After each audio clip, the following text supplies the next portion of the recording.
So about a year ago, some core economists at IGC conceived this idea of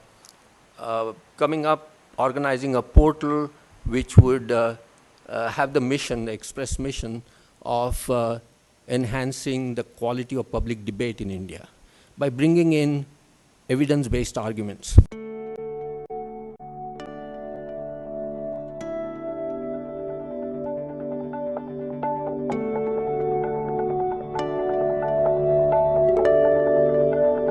As I said, this is a conversation on some vital issues of Indian development. So my question is, should we just be reconciled to a very slow rate of poverty decline? Formally, poverty decline right now is pretty fast. I think that's the.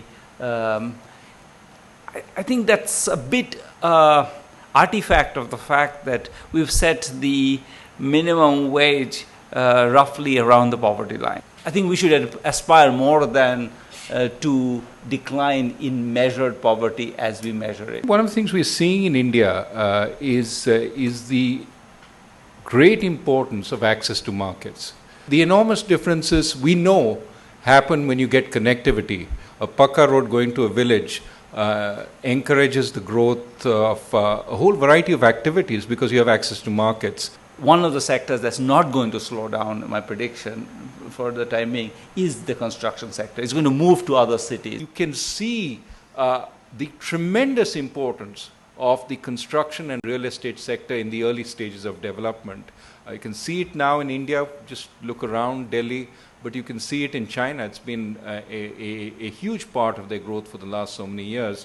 We have in the last few years a tremendous amount of activity which in the rural areas, the strong growth in wages is, there's some evidence, here we have real evidence that it's not, that some of it is government programs like Manrega increasing rural wages, but a lot of it is outside of Manrega, things like construction, things like rural industry picking up. So the first phase, I think, which we are going through is more jobs being created, informal jobs, construction jobs. Next step is those jobs to become more contractual, more formal with some sort of social insurance. I think that's where we hope manufacturing will become more important. And of course, services of a variety of kinds is creating those kinds of jobs. And of course, the third step, to my mind, which is we are still some distance, is making those temporary, informal, contractual jobs more formal jobs, part of larger organizations, when we get the TFP from organizational structures. The other side of the construction job is that it's a job that has extraordinarily little creature comfort associated with it.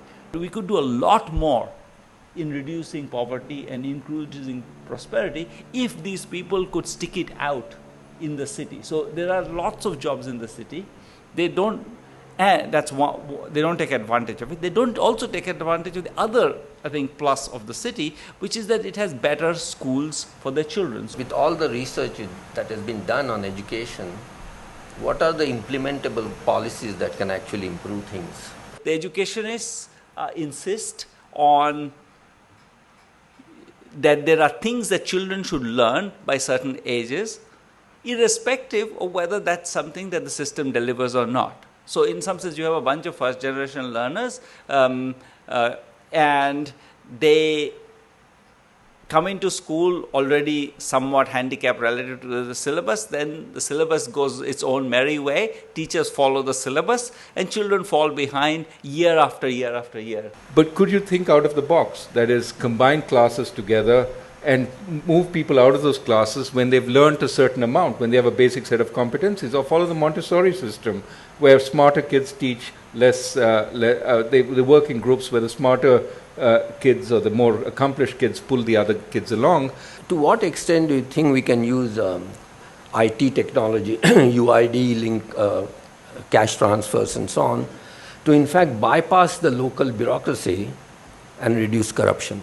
I think it's a partial solution. The system also understands IT. So if you have an IT technology solution, the system will find ways to, in a sense, disable the elements of the system that make it hard to be corrupt. I don't think that the first order of business is fixing corruption. I think it's just enabling things to happen. We just need a set of regulatory decisions, and then cell phone technology could be used for sending money, basically. Our first order goal with all environmental issues has always been, it's those guys' fault, and therefore we should not do anything about it. It's not actually going to cost us anything like the kind of the 10% of GDP that people talk about. A low carbon user, and we could guide our increase by having much more stringent regulations and being creative. Do we not have to worry about macro reforms, or are they important at all?